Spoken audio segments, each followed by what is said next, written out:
Introducing the all-new Corolla.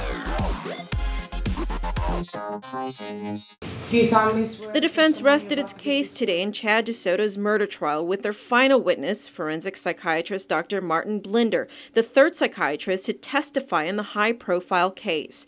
In addition to a standard evaluation, Blinder conducted other tests on DeSoto, who faces murder charges in the February 12, 2013 Tumon tragedy. But one of my tests still picked up residual elements of the psychosis underneath the surface of his apparently normal presentation. The test is called a Minnesota Multiphasic Personality Inventory, or MMPI. It's a 500-question true-false test that collates answers into various diagnostic categories. Blinder says this test is often used for differential diagnosis, almost like a second opinion. But he acknowledged to prosecutor Gerald Henderson that the patient reads the questions to himself, and it's analyzed by a computer.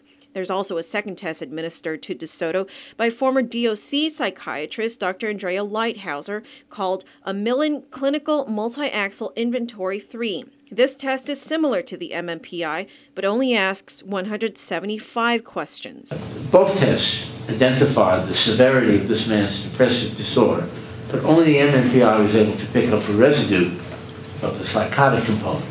Okay. That's because, he explains, by the time he had a chance to interview DeSoto, his psychotic symptoms had already disappeared. Instead, what he found was Mr. DeSoto suffered one of the most severe depressions that I have experienced in my long professional life. This is a man who's never had any difficulties with the law, to the best of my knowledge. He's never heard a fly.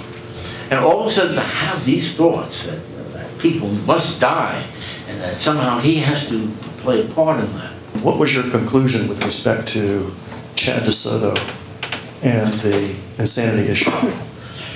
That he was so psychiatrically disabled that, though without doubt he knew the nature of his act, that is, he was driving an automobile, he had physical awareness.